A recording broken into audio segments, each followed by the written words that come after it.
Media থেকে এসছে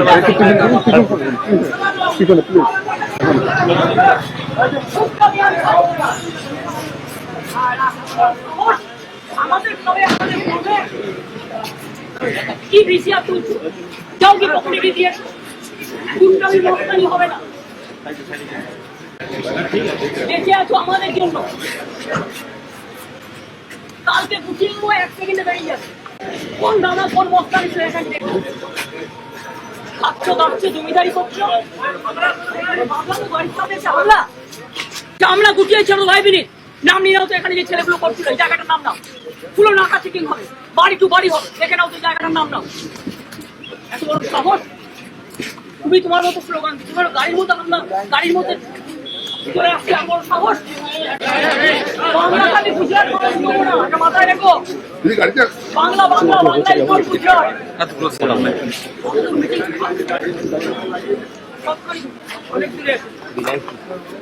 এই জন্য আমি বন্ধ করে দিলে বুঝে যাবে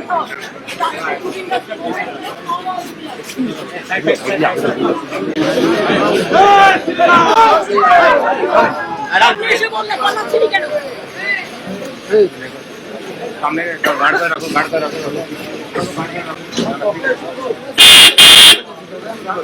নাম দিলে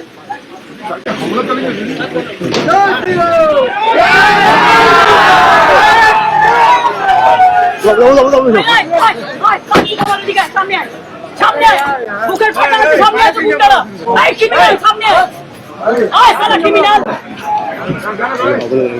দেখো ভদ্রতার একটা লিমিট আছে আমি আমার গাড়ি রাস্তা দিয়ে যাচ্ছি সাহস কত বড় বিজেপি ফ্যাক্টরি বেঁধে আমাকে গালাগালি দিচ্ছে দাঁড়িয়ে তোমরা কি ভাবো এদের আমরা যত্ন করে রেখে দিচ্ছি বাইরে outsiders they are not Bengal local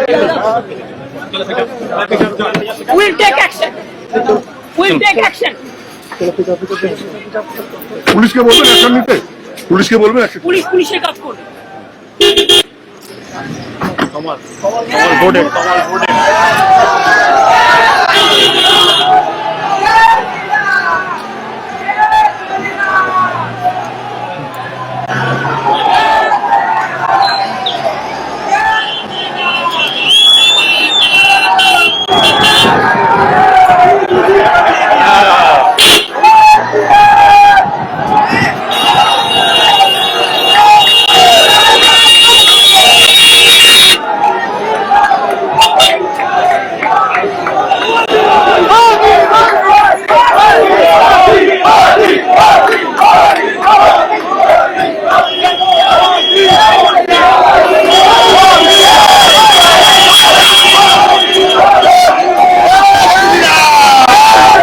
জয় শ্রীরাম বন্ধুরা, আমি দীপঙ্কর মণ্ডল, আপনারা দেখছেন নবান্ন নিমন্ত্রণ। আপনাদের সবাইকে স্বাগত।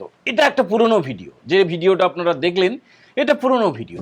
জয় শ্রীরামকে রাজ্যের মুখ্যমন্ত্রী কয়েক বছর আগের ভিডিও, এটা ভাটপাড়ায়, উত্তর 24 পরগনার ভাটপাড়ায় জয় শ্রীরাম বলা হয়েছিল। তিনি বললেন গালাগালি দিচ্ছে, জয় শ্রীরামটা নাকি গালাগালি, যেভাবে কদর্যভাবে আক্রমণ করলো। ক্রিমিনাল যারা নাকি জয় শ্রীরাম বলে তারা ক্রিমিনাল, আপনারা শুনলেন। তো আজকে হঠাৎ এই পুরনো ভিডিওটা আমরা কেন দেখালাম আপনাদেরকে, একটা এক্সক্লুসিভ খবর দিয়ে দিই আপনাদেরকে।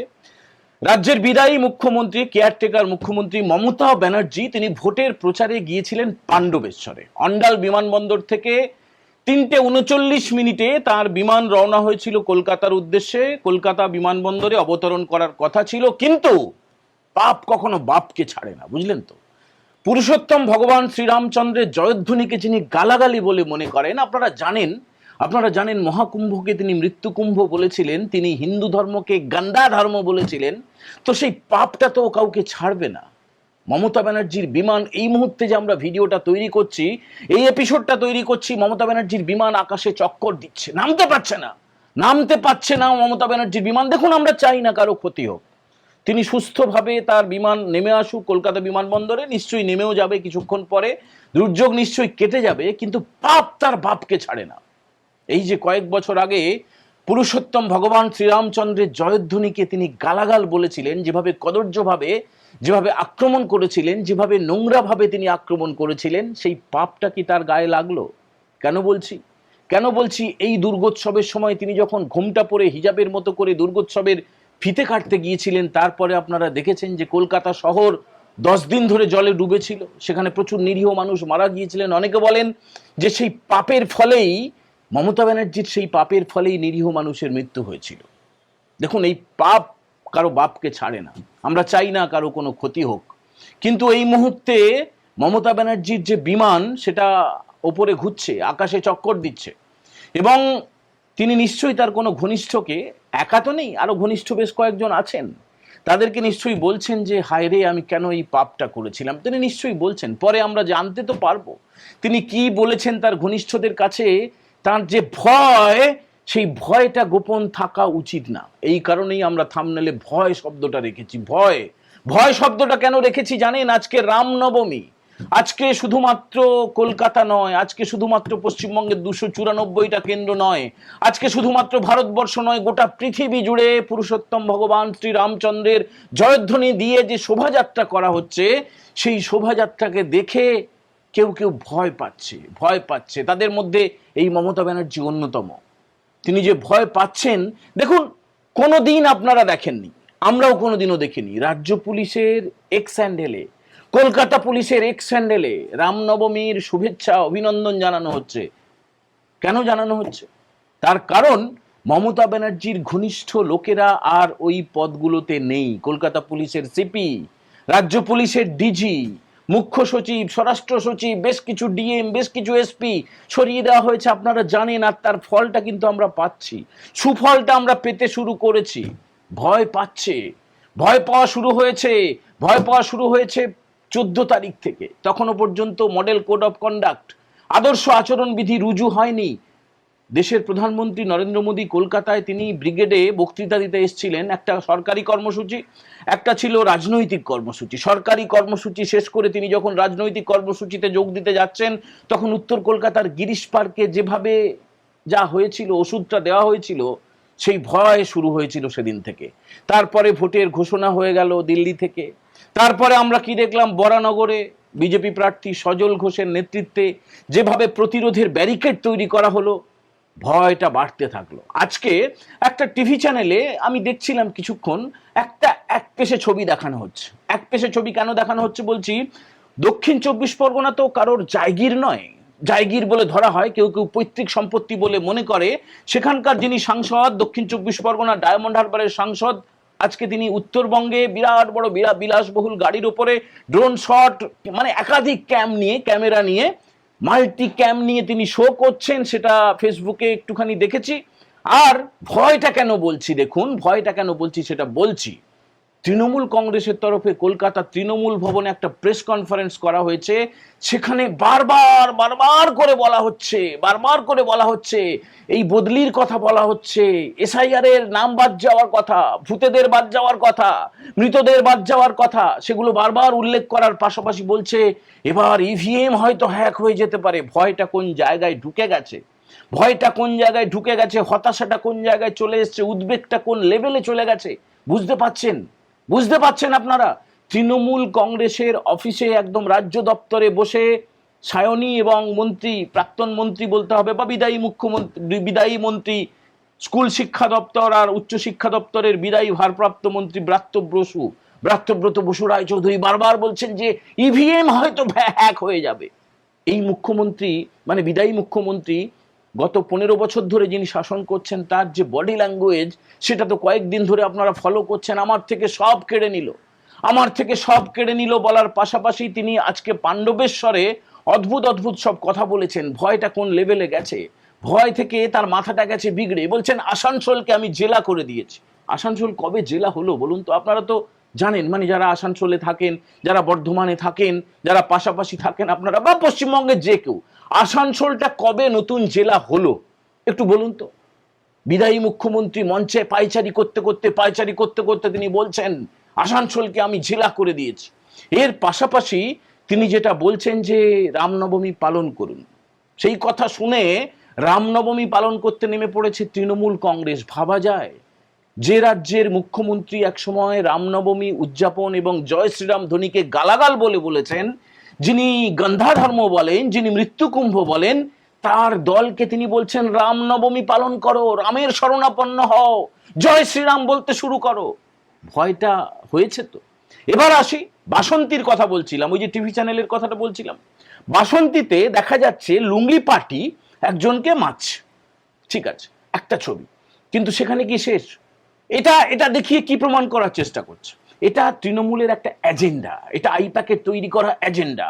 যা দেখো, লুঙ্গি পার্টি মারছে, তার মানে ওই এলাকায় আর কেউ জয় শ্রীরাম বলো না, ওই এলাকায় রামনবমী পালন করা যাবে না, ওই এলাকায় বিরোধীরা আর কোনো রকমের প্রচার করতে পারবে না। এটা তৈরি করা একটা ভিডিও বাজারে ছেড়ে দেওয়া হয়েছে, সেই ভিডিওটা টেলিভিশন চ্যানেলগুলো দেখাচ্ছে। তা হয়নি বন্ধু, পাল্টা মার হয়েছে, উদম মেরেছে, মেরে পাট করে দিয়েছে। আমাদের কাছে ভিডিও আছে, আমাদের কাছে ভিডিও এসেছে।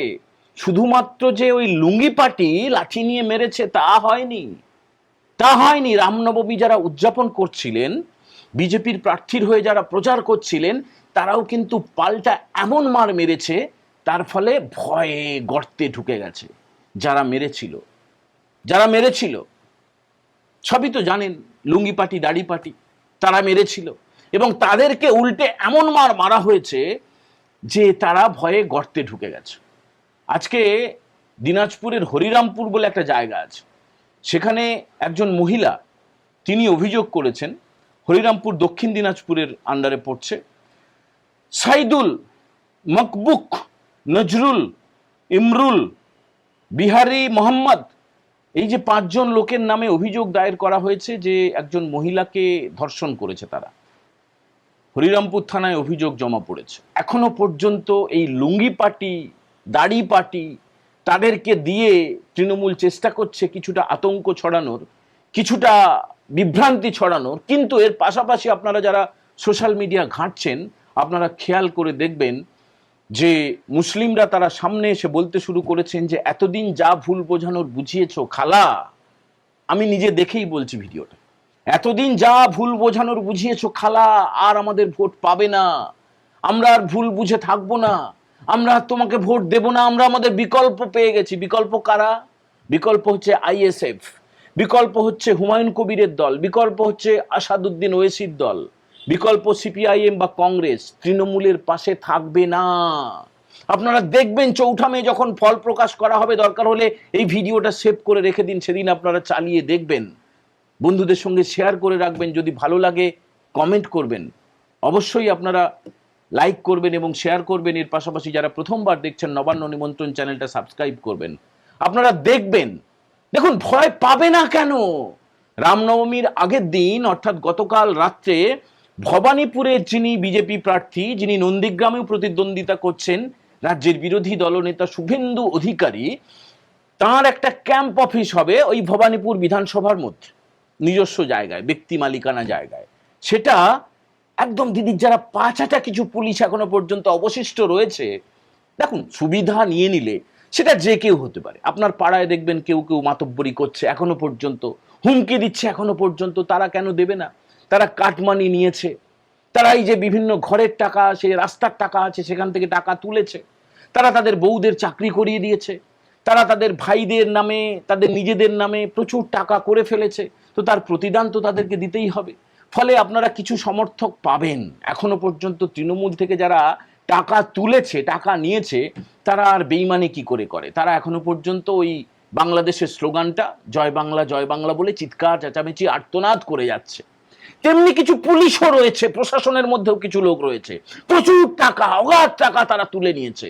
সাধারণ মানুষের একদম গলায় পা দিয়ে, বুকের উপরে পা তুলে, চাকরি চুরি করে, বিভিন্ন জায়গা থেকে দুর্নীতি করে প্রচুর টাকা নিয়েছে।